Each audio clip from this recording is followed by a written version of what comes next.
Il est 15 heures, bien-aimés dans le Seigneur. Il est 15 heures, bien-aimés membres du ministère de la clinique spirituelle. Je crois que j'ai envie de vous réveiller d'une manière différente ce matin. Je crois que j'ai envie de te stimuler d'une manière différente cet après-midi ou ce soir. Peu importe le temps où tu reçois ce 15 heures. Mais chez nous, à l'heure du ministère de la clinique spirituelle, il est 15 heures lorsque nous invitons pour que tu passes à table avec nous. Est-ce que tu as tout ce qu'il te faut? Est-ce que tu as ta fourchette, ton couteau, ton assiette? Je te souhaite la bienvenue dans le pain quotidien de ce jour.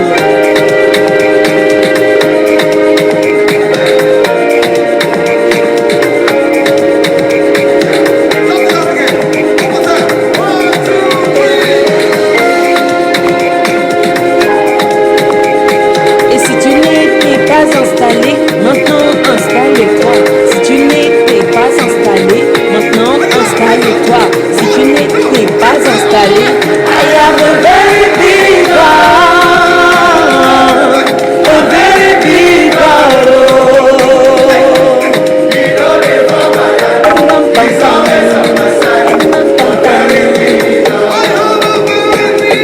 I have a very big God, a very big God.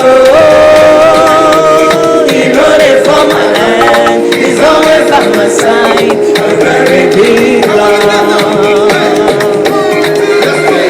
Et si tu n'étais pas installé, maintenant installe-toi. Si tu n'étais pas installé, maintenant installe-toi. Si tu n'étais pas installé, maintenant installe-toi.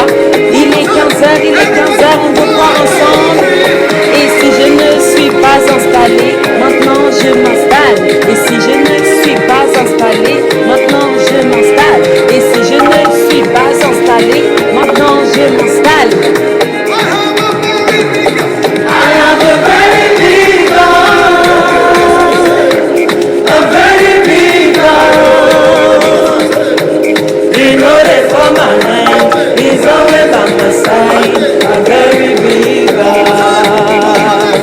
We have a very big God, a very big God. He knows it for my hand, he's always on my side. A very big God.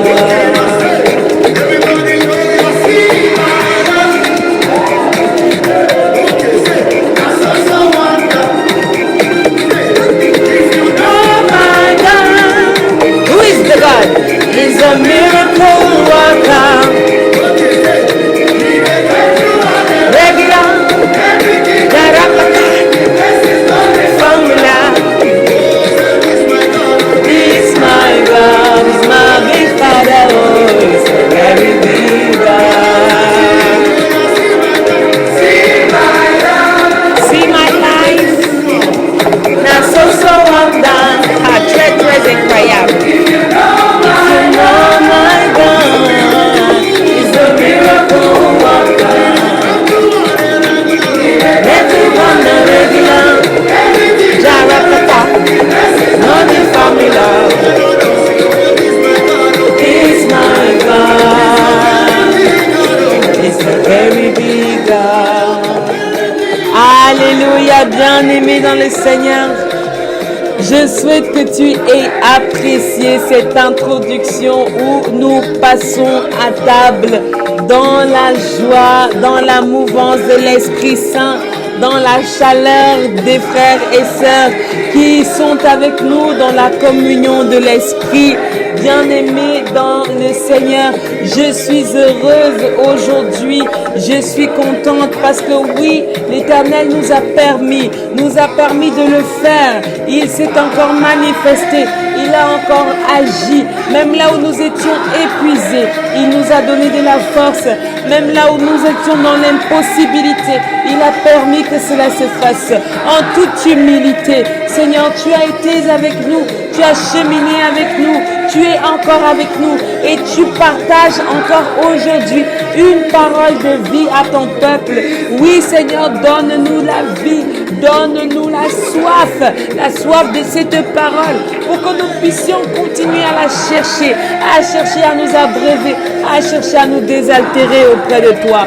Oh Dieu de gloire, tu es magnifique sur toute la terre. Merci Seigneur pour cet instant.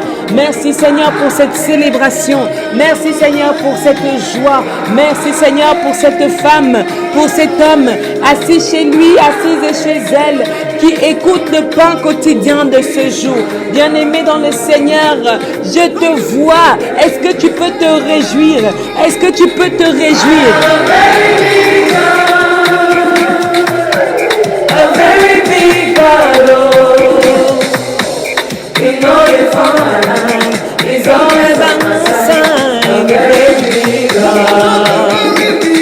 I have a very big God,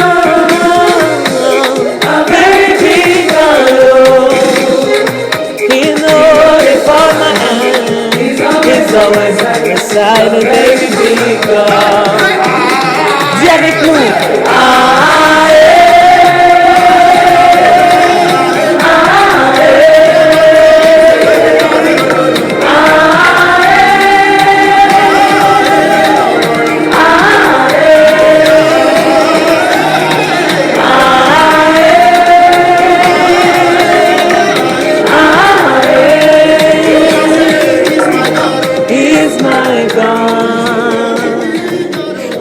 very big God.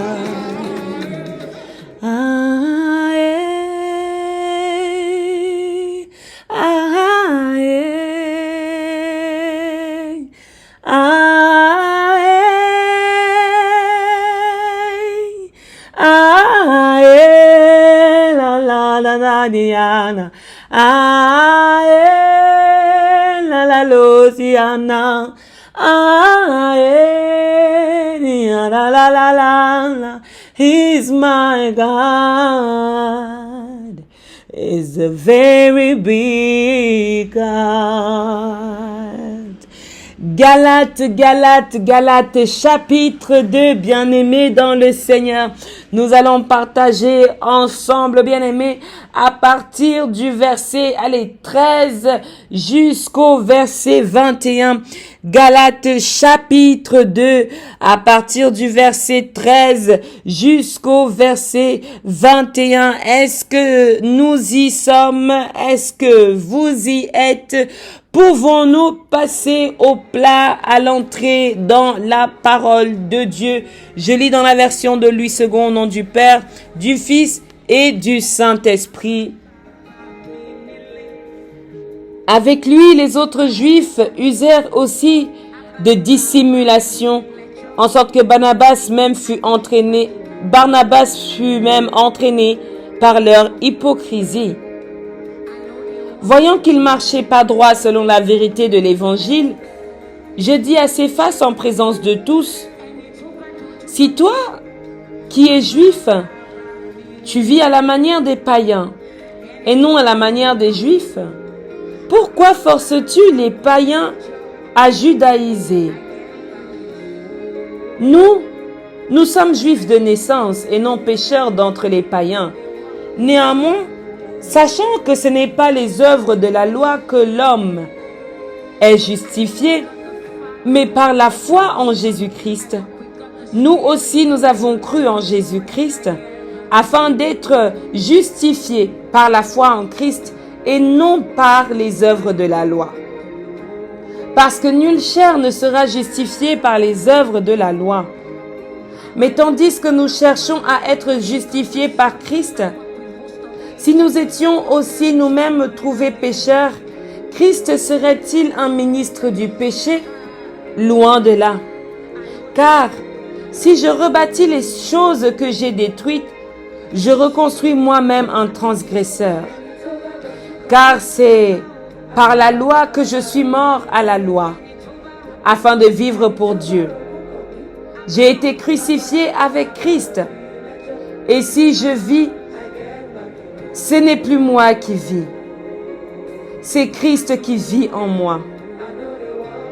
Si je vis maintenant dans la chair, je vis dans la foi au Fils de Dieu, qui m'a aimé et qui s'est livré lui-même pour moi. Je ne rejette pas la grâce de Dieu, car si la justice s'obtient par la loi, Christ est donc mort en vain. Alléluia. Bien-aimés, nous avons assisté ici à un nouvel écrit ou à une nouvelle annonce de l'évangile par l'apôtre Paul à bien des peuples. Paul annonce un évangile qu'il a reçu par révélation et par révélation de Jésus-Christ.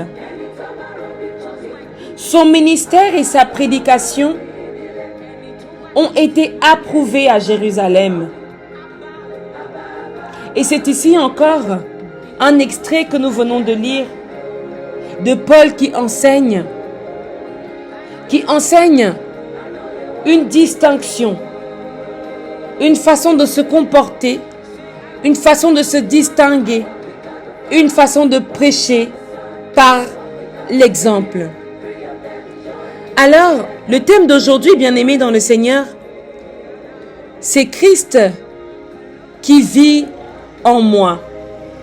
Ce n'est plus moi qui vis, c'est Christ qui vit en moi. Cette phrase vient du verset 20 du chapitre 2 du livre des Galates. Il dit, j'ai été crucifié avec Christ, et si je vis, ce n'est plus moi qui vis, c'est Christ qui vit en moi. Si je vis maintenant dans la chair, je vis dans la foi au Fils de Dieu qui m'a aimé et qui s'est livré pour moi. Alléluia. Lorsque nous avons cru en Jésus, nous permettons à sa présence, nous permettons à son esprit d'entrer en nous. Alléluia. Christ est venu vivre dans notre esprit. C'est pourquoi il fait de nos cœurs sa maison. Il fait de nos cœurs sa résidence. Parce que le Seigneur Jésus-Christ, c'était aussi un homme qui avait beaucoup de cœur. Alléluia. C'était un homme qui écoutait son cœur, qui agissait dans l'amour que comportait son cœur pour sauver les autres. Alors je vais reprendre. Lorsque nous croyons en Jésus, il vit en nous. Écoutez bien aimés, lorsqu'on t'annonce une mauvaise nouvelle, que tu crois en cette mauvaise nouvelle, la mauvaise nouvelle vient prendre corps en toi. Regardez, lorsque l'on vous annonce un deuil, alléluia, on vous annonce un deuil, tel est mort. Vous recevez cette nouvelle et vous prenez conscience de cette vérité. Vous croyez donc à la mort de cette personne et ça provoque en vous des larmes, de la tristesse, dépendant de chaque personne. Alléluia. C'est de cette même façon que lorsque nous croyons en Jésus-Christ, alléluia, nous lui donnons la possibilité, nous lui ouvrons la porte de venir s'installer dans nos cœurs et de faire de nos cœurs sa maison. Alléluia. Et c'est ce qui se passe avec l'apôtre Paul.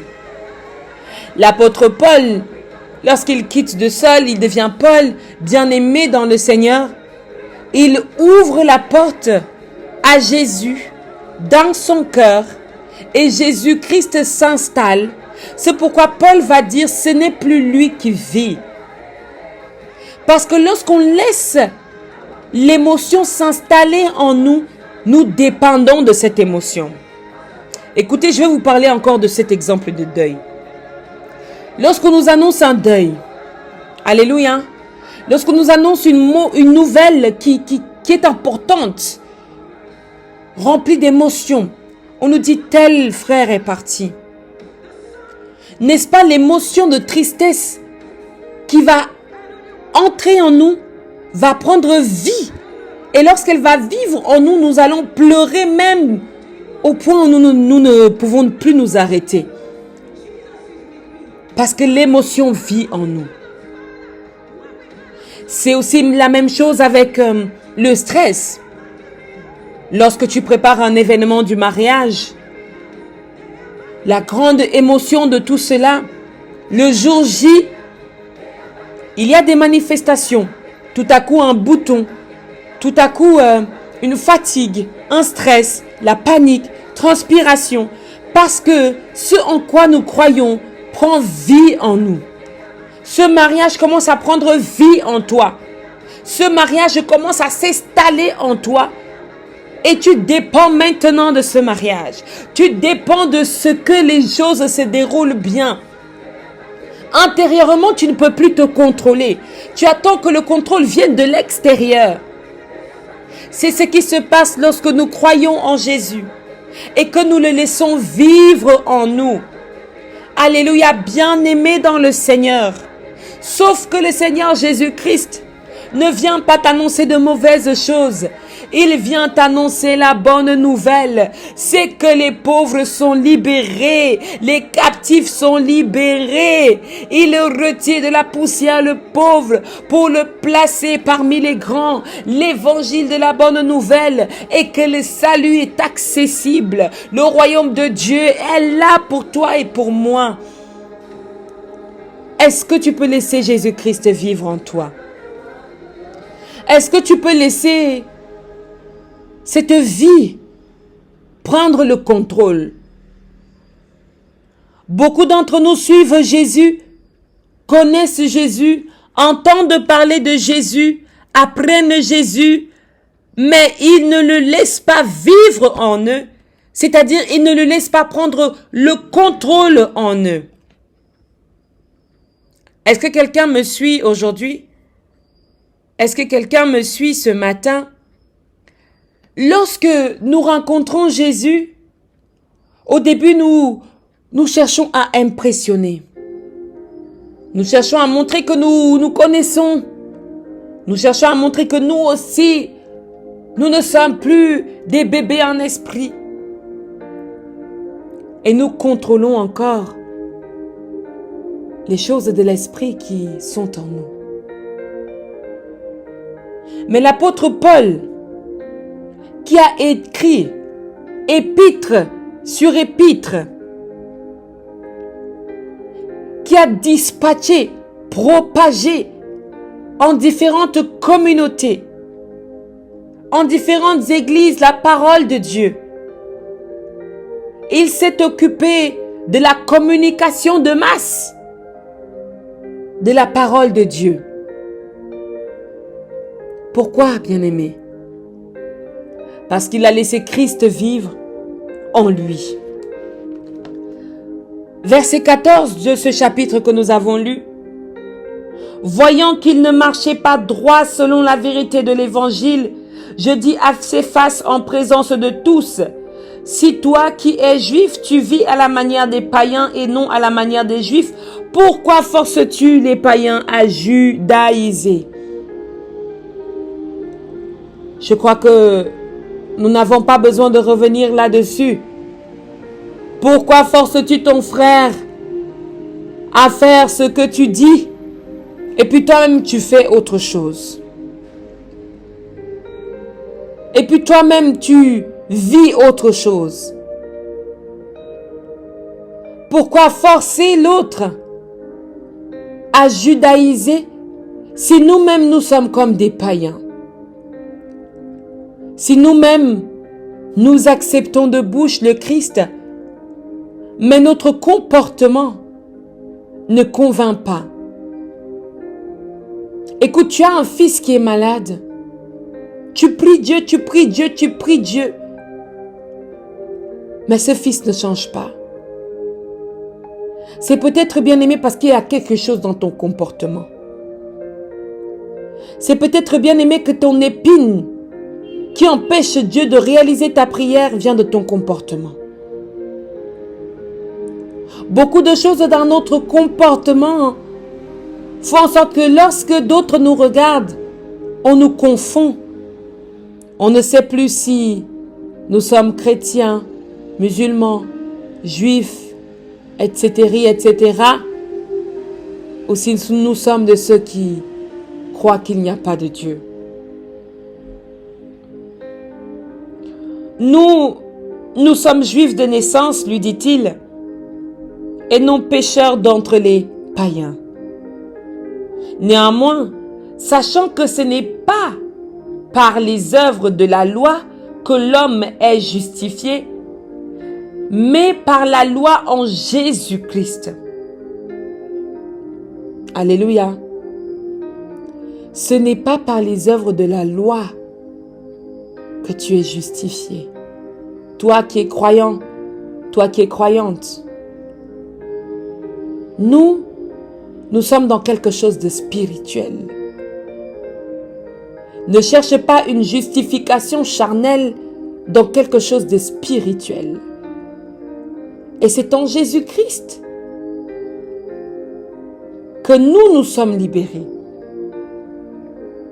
Nous avons cru en Jésus afin d'être justifiés par quoi? Par la foi en lui. C'est pourquoi, bien-aimé, la foi, c'est pas quelque chose que tu vas toucher comme lorsque tu touches un cahier et tu dis, tiens, ce cahier, c'est la foi. La foi est une énergie spirituelle dirigée ou orientée vers ce que tu désires. La foi est une énergie spirituelle dirigée ou orientée vers ce que tu désires. Alléluia.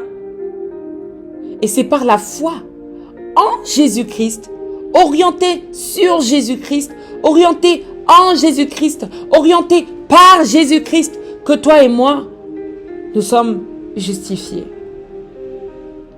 Je vais aimer ce qui se passe au verset 18. Car si je rebâtis les choses que j'ai détruites, je me construis moi-même un transgresseur. Il se passe beaucoup de choses lorsque Dieu prend du temps à répondre. Il se passe des journées lorsque Dieu demeure dans le silence et que tu t'engages toi-même à rebâtir les choses de ta vie. Tu as déjà dit à Seigneur Jésus, oui Seigneur Jésus, prends le contrôle. Entre tes mains, je remets tout. Seigneur, oui, tu as tout. Entre tes mains, je m'abandonne.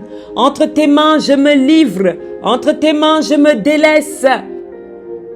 Mais lorsque le Seigneur fait un temps de silence, pour voir véritablement s'il vit en toi, s'il vibre en toi, s'il résonne en toi, un jour passe, 2 jours passent, 1 an, 2 ans, quelques mois. La Bible nous dit ceci, selon le langage du serviteur de Dieu. Si je rebâtis les choses que j'ai détruites, je me construis moi-même un transgresseur. Tu ne peux pas, bien-aimé dans le Seigneur, proclamer que c'est Christ qui vit en toi. Mais tu vas prendre ce corps et te pavaner avec et dire que oui, c'est mon instrument de travail. Bien-aimé dans le Seigneur, je vais te recommander d'utiliser un autre instrument de travail. Prends un ordinateur ou autre chose. Alléluia. Tu ne peux pas détruire. Cette année, tu finis de détruire, de casser les autels de liens, de briser les chaînes ancestrales, de briser les autels, etc., etc., pour venir rebâtir toi-même sous prétexte que le Seigneur te laisse réaliser toi-même s'il vit vraiment en toi. On t'a déjà dit partout à quel point tu es malade. On t'a déjà dit partout à quel point c'est monté, c'est descendu. On t'a déjà prêché toutes les bonnes paroles que tes oreilles avaient besoin d'entendre. Mais le Seigneur Jésus-Christ en toi s'assied et te regarde pour voir si tu réalises vraiment qu'il vit en toi. nous nous rebâtissons nous-mêmes des transgresseurs. Pourquoi? Parce que nous n'avons pas la patience. Nous n'avons pas le temps. Nous n'avons pas d'énergie à dépenser inutilement dans l'attente. Alors au verset 20, « J'ai été crucifié avec Christ » va dire l'apôtre. Ma chair a été crucifiée avec Christ. Je ne ressens plus le besoin de plaire aux hommes. Je ne ressens plus le besoin de faire la volonté de ma chair. Parce que celle-ci a été crucifiée avec Christ. Je ne ressens plus le besoin de retourner avec le transgresseur dans mon ancienne peau. Mon ancien moi a été crucifié à la croix avec Christ. Qu'est-ce que toi tu as laissé à la croix avec Christ? Qu'est-ce que toi tu as crucifié en disant ça y est, c'est bon, je passe à autre chose. Je passe à la volonté de Dieu. Je passe à la vitesse suivre Dieu. J'oriente à la vitesse suivre le Saint-Esprit. À quand as-tu fait cela? Est-ce pendant ce jeûne? As-tu regardé la croix de Jésus et te dire, Seigneur, je te dépose ça ici. Mon célibat là, j'accroche ça ici. Là où on a dit que mon mariage était mort et enterré, j'accroche ça ici parce que je sais que Jésus va le ressusciter. Là où on avait déclaré des pannes dans ta vie, j'accroche ça ici. Qu'as-tu accroché à la croix? Y a-t-il un côté de toi qui a été crucifié avec Dieu? Où tu te dis, je ne veux plus me disputer. Je ne veux plus parler vulgairement. Ce côté-là, j'ai laissé. J'ai abandonné ma chair à la croix. Je veux entrer dans le développement de mes aptitudes spirituelles. Le développement de ma relation avec Dieu afin que je sois en harmonie avec sa création. Bien-aimés, nous ne faisons pas cela uniquement pour blabla. Le ministère de la clinique spirituelle veut améliorer tes conditions de vie, ta façon de voir Dieu, ta façon de voir la vie et toute la création de Dieu. Alléluia. J'ai envie de donner un exercice. Il me vient à l'esprit de donner un exercice. Tu vas aller, bien-aimé, dans le Seigneur, dans un supermarché, dans un magasin. Tu vas acheter un bocal comme pour faire du jardinage. Tu vas acheter des graines, n'importe quelle graine. Et tu as pour mission, jusqu'au restant de l'année, de faire pousser une plante. Alléluia. Tu achètes toi-même. Si tu décides par exemple de faire pousser des tomates, tu vas acheter toi-même tout ce qu'il faut. La terre, les vases, les graines, tout ce qu'il faut. Tu as pour mission, si tu me reçois, alléluia, de faire pousser une plante. Je veux que tu expérimentes quelque chose. Amen. Amen. Faisons cela et retrouvons-nous à la fin de cette année pour savoir où en sont les plantes de chacun. Amen.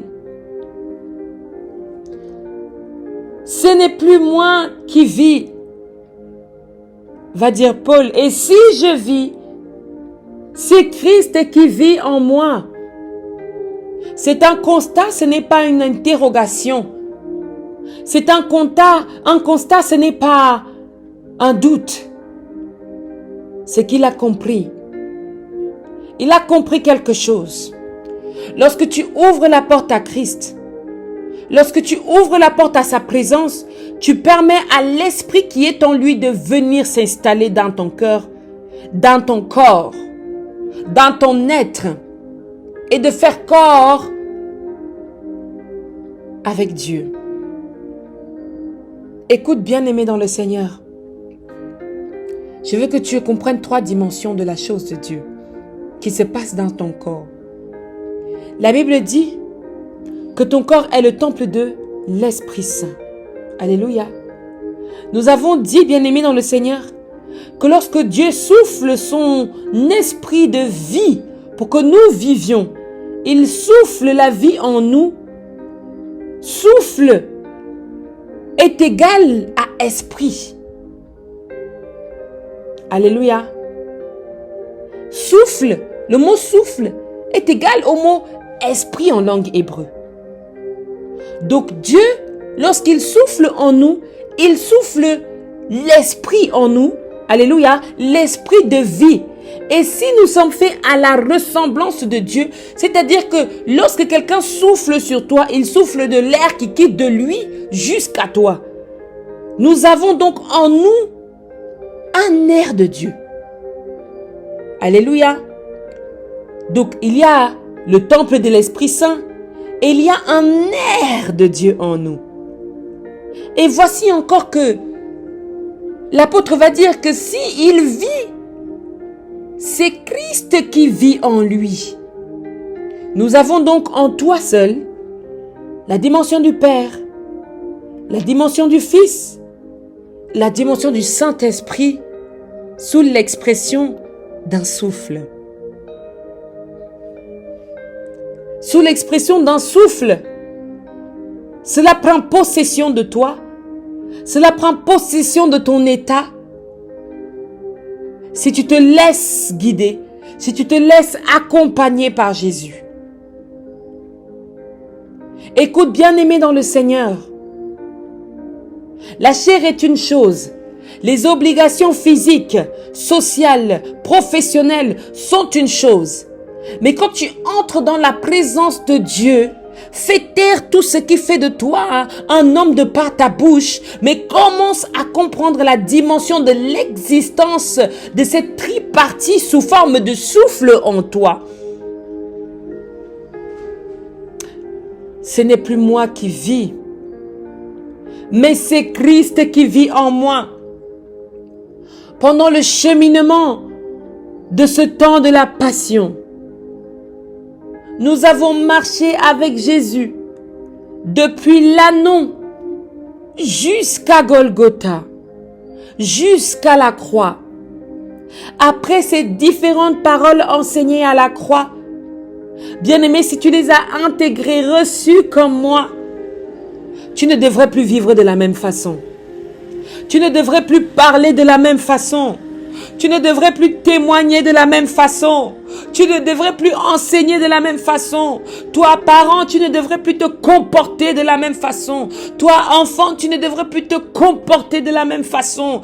Parce que lorsque tu intègres tous les enseignements que nous avons reçus et les paroles de Christ, lorsqu'il agonisait à la croix, tu devrais le laisser vivre en toi.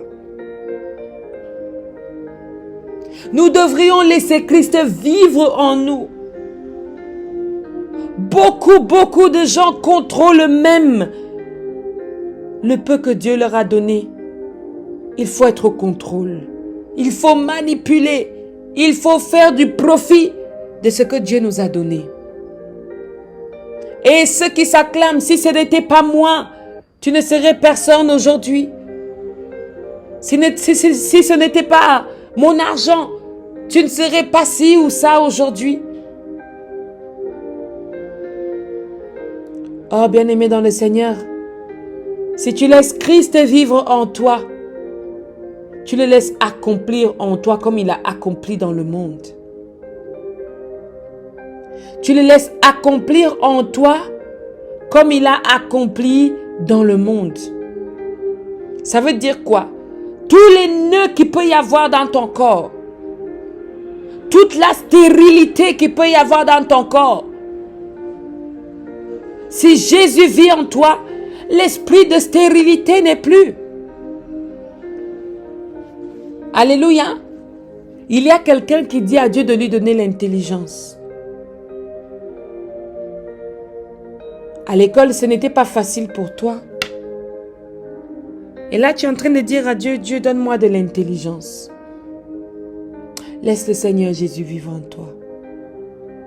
Parce que c'est lui qui déverrouille les portes bloquées, les portes cadenassées, les portes scellées. C'est le Seigneur Jésus qui a reçu l'autorité de déverrouiller cela. Car c'est lui qui a déchiré le voile du temple et c'est lui qui l'a reconstruit en 3 jours. Il a accompli ce que peu d'hommes ne peuvent accomplir. La preuve est que lorsque ça devient difficile, on dit à Dieu, est-ce que je suis Jésus pour me faire vivre ce que tu me fais vivre là? Est-ce que quelqu'un m'entend ce matin? Je veux bénir le nom de l'Éternel parce que il nous enseigne à vivre avec lui en nous. Mon frère, ma soeur, laisse Jésus s'installer dans ton esprit. Venir enlever tout ce qui t'empêche toi-même de vivre. Parce que nous croyons que lorsque nous nous énervons, lorsque nous crions, nous ne crions pas sur les autres, bien-aimés. Nous crions sur nous-mêmes. Nous nous mettons en difficulté sur nous-mêmes pour peu de choses. Remarque que lorsque tu boudes à quelqu'un, la personne n'est même pas au courant de toi. Et toi, tu es dans ton côté, ton cœur chauffe. Tout ça parce que Jésus-Christ ne vit pas encore en toi. Jésus-Christ ne vit pas encore en toi, c'est pourquoi ton corps manque même d'harmonie. Tu pries Dieu depuis longtemps. Tu connais Dieu depuis longtemps, mais est-ce qu'il vit en toi? Est-ce qu'il habite en toi? Est-ce qu'il fait de ton cœur sa demeure? Est-ce qu'il réside en toi? Jésus-Christ est le créateur du monde et de tout ce qui s'y trouve. Il est le sauveur, tu le reconnais. Le sauveur qui aime chacun de nous. Il est celui qui s'est livré, tu le connais. Livré sur la croix pour chacun de nous. Il est celui qui nous enseigne, tu le sais.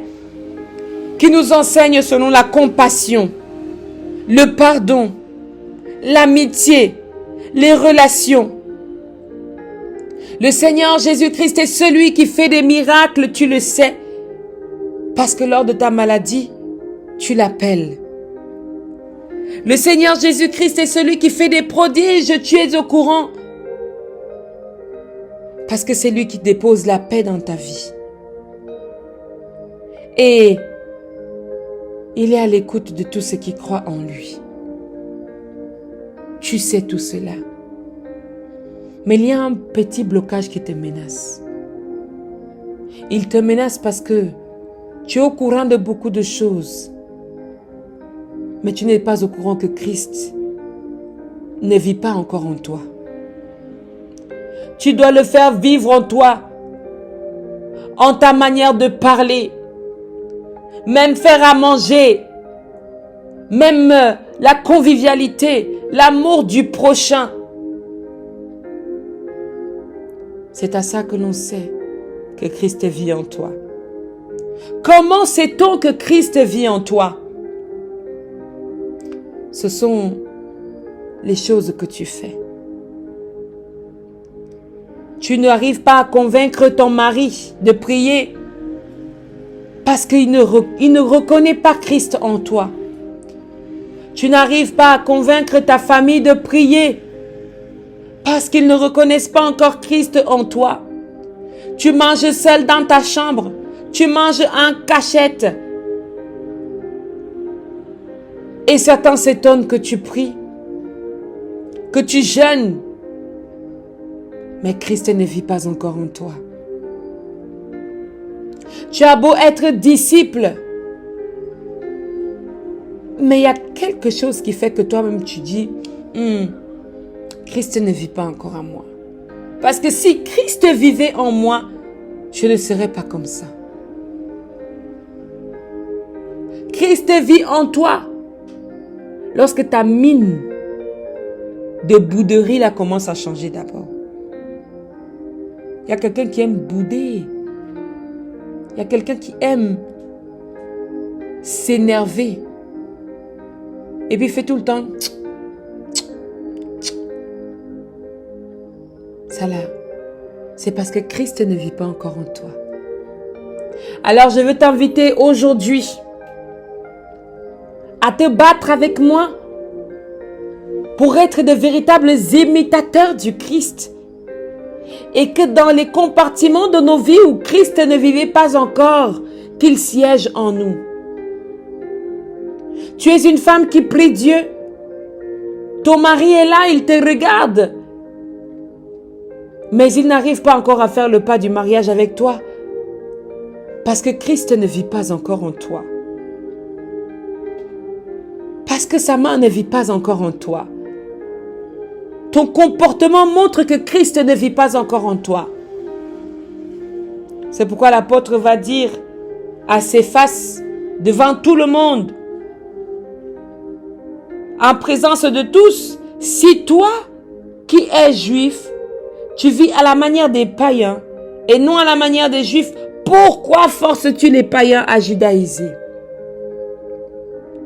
Si toi qui connais Christ, pourquoi vis-tu comme un païen? Et tu forces ton mari à croire que tu pries. Oh, moi je priais. Mais il faut voir les mots qui sortent de ta bouche, qui effraient même parfois les serviteurs de Dieu. Alléluia.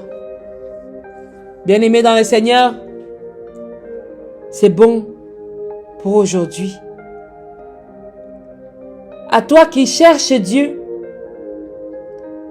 la Bible dit qu'il se tient à la porte de ton cœur. Si tu ouvres la porte de ton cœur à Christ, tu lui permets de s'installer en toi et de faire de ta vie un véritable témoignage. Alléluia. Je veux dire merci à Dieu aujourd'hui parce que je reconnais que j'ai besoin qu'il vive davantage en moi. Je ne veux pas petite partie de Christ en moi. Je veux ta totalité, Seigneur, en moi. La totalité du Christ en chacun de nous. La plénitude de son esprit en chacun de nous. La grâce de son esprit en chacun de nous. Qu'il vienne déloger, destituer les autels de nos familles en nous. Qu'il vienne donner la vie de déménagement effectif aux maladies de notre corps, aux soucis de notre être. Je prie que le Seigneur s'établisse en nous, telle une entreprise dans notre être, avec plusieurs compartiments de son action. Que sa lumière rayonne en chacun de nous maintenant et pour des siècles et des siècles. Amen. Amen. Je crie à toi, oh, oh,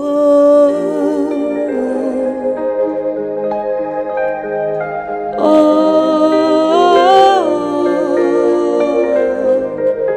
Je crie à toi, oh, oh. Alléluia, Alléluia, Alléluia. Que l'Éternel Dieu nous bénisse, bien-aimés dans le Seigneur, et qu'il nous permette de nous retrouver pour le 21h tout à l'heure dans sa grâce immense. Je vous aime et l'amour de Dieu est sur chacun de nous. La paix du Seigneur nous accompagne. J'ai été ravie de cheminer avec chacun d'entre vous pendant ces grands repas du pain quotidien de 15 heures du ministère de la clinique spirituelle. Nous sommes ravis de nous retrouver dans un prochain temps de jeûne dans la clinique spirituelle de Dieu. Soyez donc tous bénis et laissons le Christ vivre en chacun de nous. Alléluia. Amen.